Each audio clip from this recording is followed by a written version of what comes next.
Good morning, everybody. It's your favorite aspiring revolutionary here, a wandering author, reminding you that we are all the authors of our own lives. Today, I have admittedly tragic news to share with you. As I'm sure you all know, yesterday 19 children were slain at a Texas elementary school, marking the second deadliest school shooting our nation has ever witnessed so far.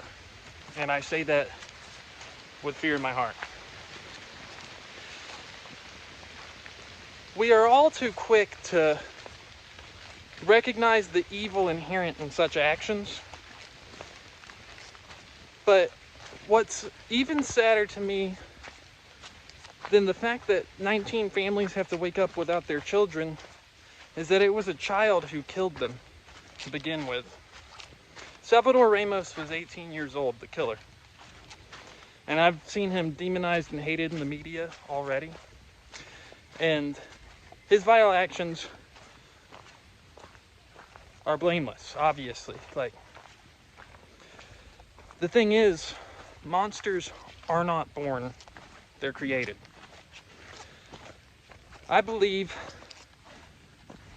our nation lacks meaningful communities. I spent 7 years knocking on doors in 7 states, in neighborhood after neighborhood across our country.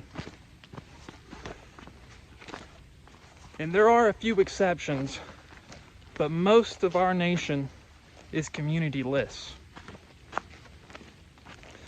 Salvador Ramos was expressing a deeply felt pain the world refused to acknowledge until he made them, and he did. So now, 19 children have been taken from us. 19 families. They'll have to wake up and try to piece together some meaning in this senseless tragedy. Salvador Ramos had been expressing self-harm tendencies for 2 years before this incident. So people knew that he was hurting and he was crying for their attention.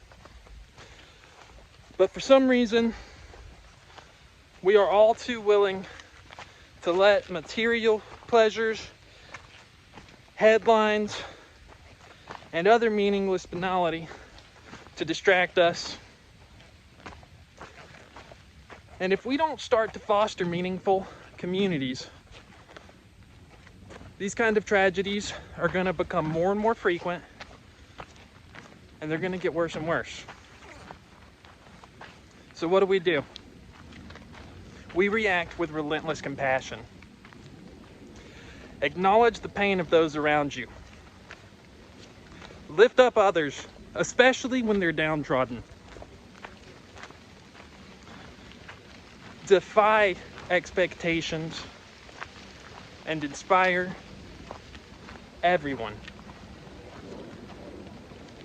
It's a wandering author here, asking you, what are you gonna do to uplift the people around you today? Because you're watching me, and the world isn't going to change unless we all do our part.